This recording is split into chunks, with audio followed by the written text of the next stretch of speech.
Two notes before we begin. First, you can find the handout for the talk in the comment section below.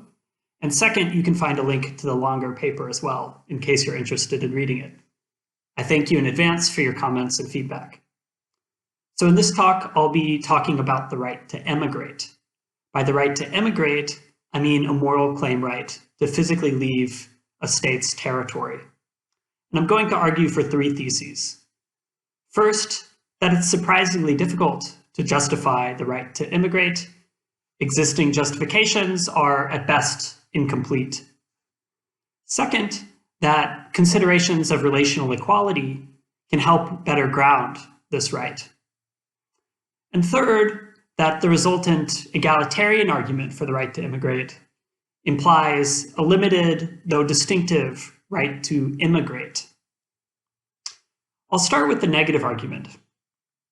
I'll consider three positions which aim to justify the right to immigrate, and I'll argue that these positions are, at best, incomplete.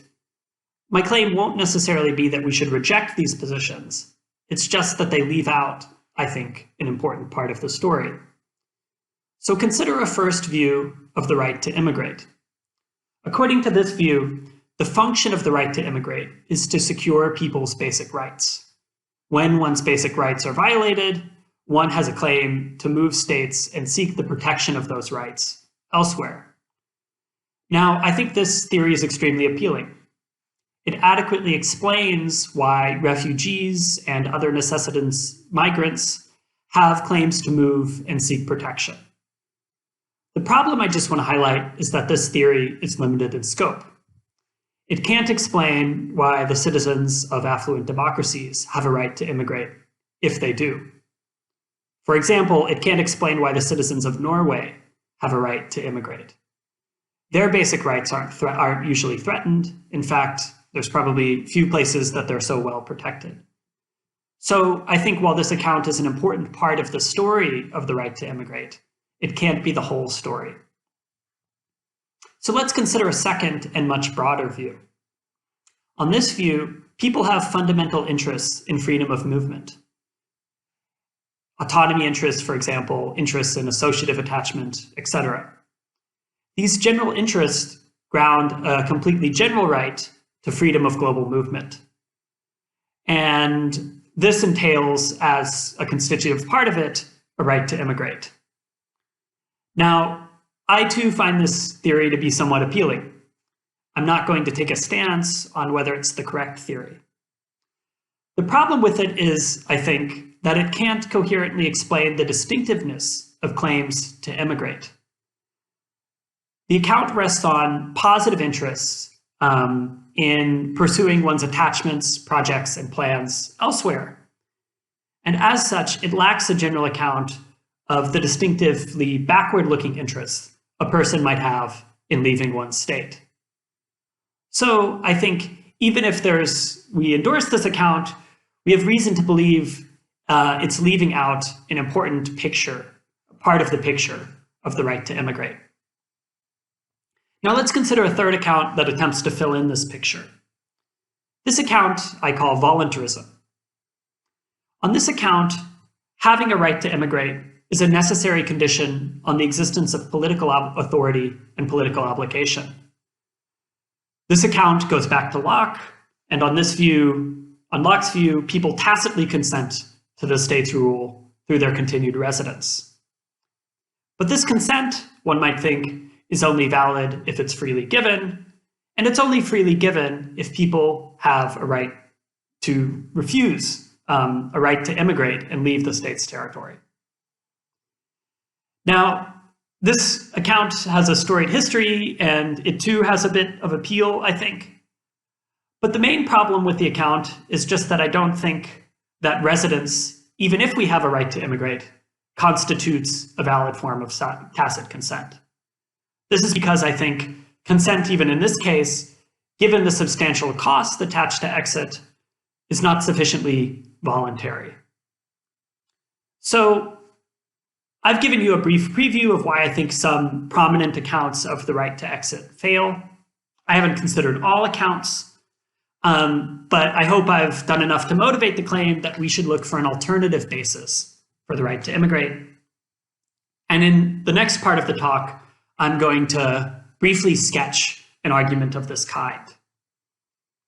So my argument begins with a familiar egalitarian idea that's popular in the recent literature on relational egalitarianism.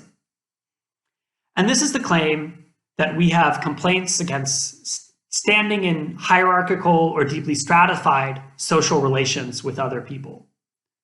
That is, it matters that we relate to one another as equals, and it matters specifically that we aren't subordinated to or put in a position of inferiority to anyone else.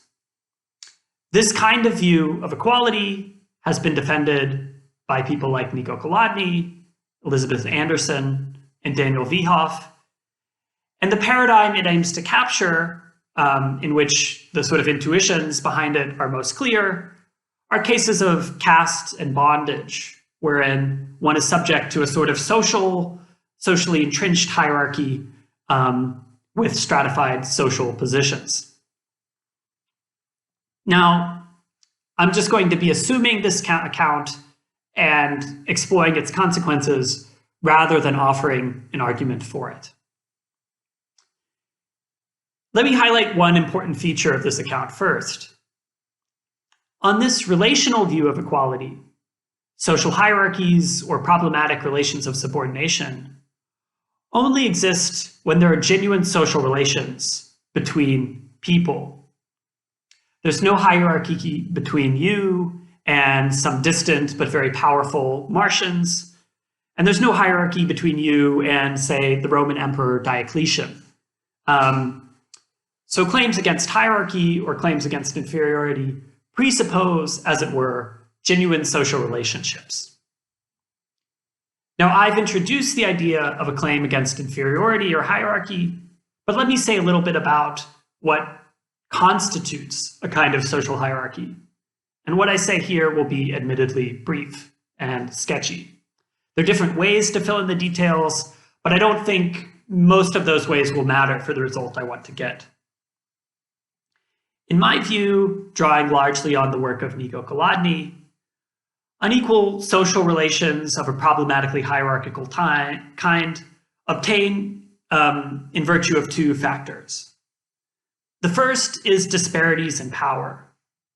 So you and I, prima facie, stand in a problematic hierarchy when you have significantly greater power over me. And this notion of power is broad enough that includes physical force, but also de facto authority. So here, I think the paradigm case is one of bondage, right, where the master sort of dominates the slave.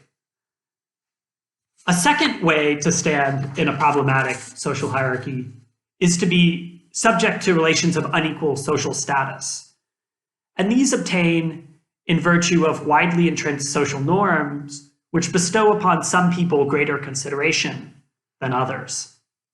So by greater consideration, I just mean certain characteristic forms of favorable attitudinal or social response of the kind that are characteristically associated with relations of hierarchy.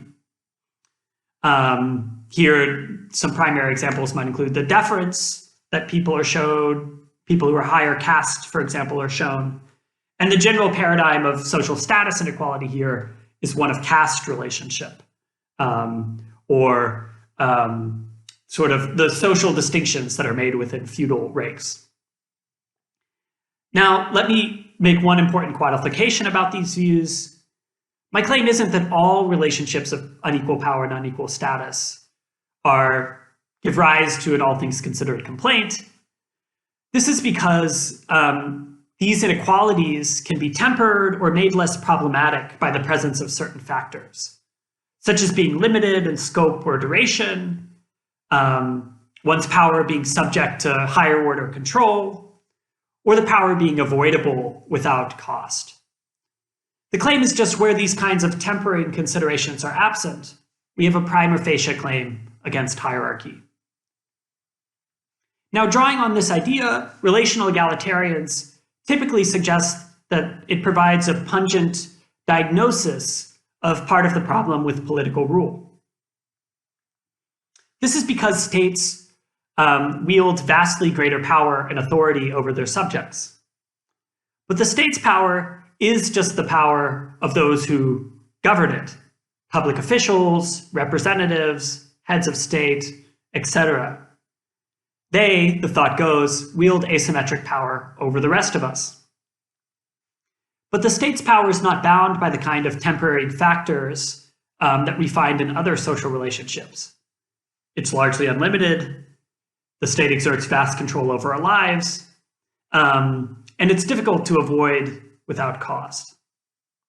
So the thought is that inequalities in political rule and in the distribution of political power in particular threaten to create a kind of social hierarchy between us and those who rule us: public officials, representatives, and persons who wield greater material influence. Now, the usual response to this problem among egalitarians is to adopt a kind of transformative solution. And in particular, relational egalitarians have often argued that social equality requires a fairly demanding kind of democracy. Because democracy, so the thought goes, distributes political power equally, and so resolves the complaint against hierarchy. Now, I too endorse this general democratic solution to the problem, but I think this solution has some important limitations. The first is just, as egalitarians frequently acknowledge, actual democracies don't meet the requisite standards. Achieving social equality requires a quite demanding form of democracy in which people have real equal opportunities for informal influence, and actual democracies, all of them, are quite far away from this standard. So the argument doesn't tell us much about what rights and entitlements egalitarianism ground under conditions of injustice.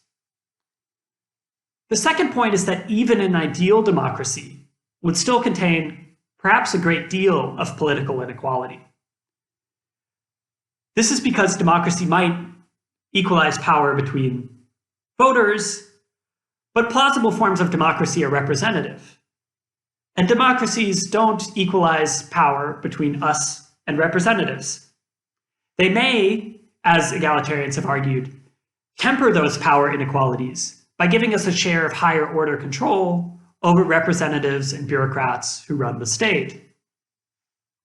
But that doesn't amount to fully equalizing the social relations in question. It may be the best we can do in terms of creating structures of governance, but there's still a prima facie egalitarian problem.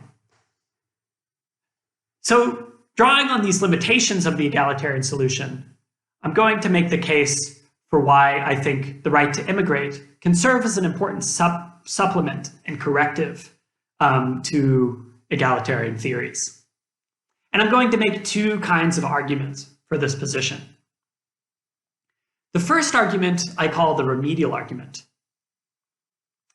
It argues that if you're in an unequal relationship and you can't, without unreasonable cost, transform that relationship into a relationship of social equality, you have a right to exit that relationship, as doing so allows you to escape the inequality embedded within it. So here's the thought, put intuitively. Suppose you're in a deeply hierarchical marriage with your dominating partner. One way to fix your marriage is to transform it into a relation of genuine equality. But another way is to dissolve the marriage, to dissolve the relationship altogether. And I'm claiming that at least when you can't do the first thing, you have a right to do the second thing. So let's unpack the argument somewhat more carefully. Here's the thought. First premise, claims against social inferiority can be addressed in one of two ways. By equalizing the social relations one is in fact in, call this transformation, or by exiting those relationships, call this avoidance. And this flows from a general feature of relational egalitarian positions that I highlighted earlier, namely that they presuppose genuine social relationships between people. Premise 2, where transformation is not, that transformation is often not a real option. Actual states are sites of entrenched inequality, and it's difficult or costly for us to transform these relationships in a suitable way. But from premise 1, where it's not possible to transform a relationship, one has a right to avoid it, a right to extricate oneself from those social relationships of hierarchy. However, and this is crucial, the state's power and authority is importantly jurisdictionally bounded. When you're in the state, you're largely subject to its laws. When you're outside of the state, you're much less subject, at the very least. So it seems that exiting the state's jurisdiction is the only way to escape the state's power and authority and the hierarchical relationships that are created by it. That's the first argument. Here's the second idea. There's a huge difference between being in an unequal social relationship with no possibility of exit and being free to leave that relationship. Having the ability to exit a relationship plays a constitutive role in making that relationship less hierarchical or less problematically unequal. So to fix intuitive ideas, let's return to our marriage case. Suppose you're in that same bad marriage characterized by power inequality. Now suppose one of two things can be the case. In one case, you're part of a state that's deeply patriarchal and doesn't allow you to get a divorce and doesn't provide any social support for people who leave their partners. In the second case, you live in a state that allows you that right and that provides robust protections for people seeking to exit their marriages and various kinds of social support. The claim here is just that the hierarchy inherent in the first kind of marriage is made much worse by the lack of exit options than the hierarchy in the second case. This is not to say that the second case is an ideal of equality or that we shouldn't seek to transform the marriage in question. It's just that the badness of the inequality is in some ways mitigated or made less drastic by the presence of exit options. So the thought here is that there's a constitutive connection between exit and equality. And this is what the second argument draws on. So let's go through it more carefully. The first claim is just that having an ongoing real freedom to exit an unequal social relationship makes one's objection to that social inequality less pronounced, makes that inequality less bad in some way. Now, there's different ways one could understand this claim. Perhaps it's because it makes the reach of the power inequality in that relationship less extensive. Or perhaps it's because one has an easier, non-costly option to avoid, and that just reduces one's complaint. I'm going to remain neutral on this. The second premise is just, again, that the state's power and authority is jurisdictional. And so the right to having a right to immigrate of a robust sort makes that state's power more escapable. So if all this is true, it seems that the right to immigrate makes the state's power less objectionable. It, like democratic control over one's representatives, can play a role in tempering, even if not eliminating, the social inequalities adherent in political rule. So let's take all of that on board for the moment. What I want to do now is just argue briefly that this picture of the connection between exit and equality offers a derivative argument for a limited right to immigrate with an I. Now, the standard understanding of the connection between immigration and immigration is just that there's a universal right to immigrate, but no corresponding right to enter or immigrate. And if my argument is true, I think the asymmetric understanding is false. This is so for two reasons. First, In order for the right to immigrate to play its constitutive function, people need real exit options. So a merely formal right to immigrate doesn't suffice to realize the value of equality. Now, you might think that this argument is on its own inadequate. You might think this because, even if it's true, it still needs to be shown that other states are under a duty to admit. But, and I'll suggest this just briefly, I think this can be shown in the following way. The thought is that states' power over their subjects is partially constituted by people's exit options. So the significance of an inequality between a citizen and their state is partially a function of the fact that those citizens cannot leave their state. And this is determined by states' immigration policies generally, which have the net effect of denying many people exit options. So I think it can be shown that states aren't innocent bystanders here. Rather, they're collectively obligated to do something to redress the inequality that they produce because they play a constitutive role in producing it. A final objection to this line of thought is just that my argument imposes too much of a burden on individual states. But I think this problem too can be avoided. This is because I'm not arguing that everyone has a right to enter any state that they choose to. Rather, I'm arguing that states are under collective duty to institute a migration system that effectively protects people's exit option. And they can do this in a way that fairly distributes the costs of protecting exit options. So I think it can be shown that states are required to institute a kind of global migration regime, which at a minimum ensures that each person has a number of decent options to immigrate, even if this system falls short of open borders. And such a system, I think, could be designed in a way that manages the burdens that fall on individual states. That's my talk. Thank you very much for listening, and I look forward to hearing your feedback in the comments section. You can also contact me via email if you have further thoughts about the paper. Many thanks.